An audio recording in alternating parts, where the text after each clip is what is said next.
తిరుపతి జిల్లాలో ఏనుగుల గుంపు బీభత్సం సృష్టించింది. ఎర్రవారిపాళెం మండలం బోయపల్లిలో అధికారులపై దాడి చేశాయి.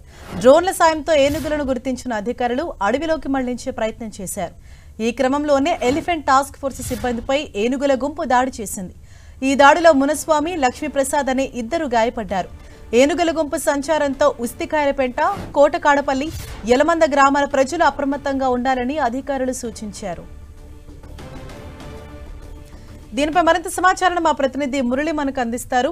మురళి, ఆ ఏనుగుల గుంపును అడవిలోకి మళ్లించేందుకు ఎటువంటి చర్యలు చేపడుతున్నారు అధికారులు? అలాగే అక్కడ ఉన్నటువంటి ప్రజలకు ఎటువంటి సూచనలు చేస్తున్నారు?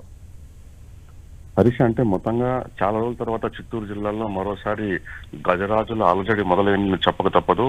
ఏకంగా అటవీ సిబ్బందిపైన దాడికి పాల్పడిన ఘటన చిత్తూరు జిల్లాలోని చంద్రగిరి నియోజకవర్గం ఎర్రావారి మండలం బోయపల్లి గ్రామంలో చోటు చేసుకుంది. ఈ తెల్లవారుజామున ఏనుగులను, అంటే దారి తప్పి జనావాసాల్లోకి వస్తున్న ఏనుగులను తిరిగి అడవిలోకి మళ్లించే క్రమంలో ఒక్కసారిగా అటవీ సిబ్బంది పైన కొన్ని గజరాజులు ఏకంగా దాడికి పాల్పడ్డాయి. నిజానికి ఇక్కడ మంద నుంచి విడిపోయిన కొన్ని ఏనుగులు జనావాసాలకు వస్తుందని తెలుసుకుని స్థానికులు ఇచ్చిన సమాచారంతో ఒక్కసారిగా వాటిని మళ్లించేందుకు ఎలిఫెంట్ ట్రాకర్స్ రంగంలోకి దిగారు.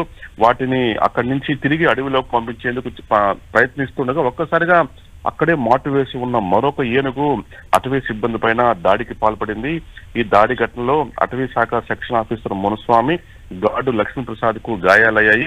ఓ దశలో వాటిని ఏనుగులు మట్టుబెట్టే ప్రయత్నం కూడా చేశాయి. చివరకు ప్రాణాలు అరచేతిలో పెట్టుకుని అటవీ సిబ్బంది అక్కడి నుంచి బయటకు రావడం జరిగింది. స్థానికులు కూడా వారికి కొంత సహకరించారు. ప్రస్తుతం వారంతా కూడా పీలేరు ప్రభుత్వ ఆసుపత్రిలో చికిత్స పొందుతారు. ఇద్దరికి చేతులకి, కాళ్లకు అటవీ సిబ్బందికి గాయాలయ్యాయి.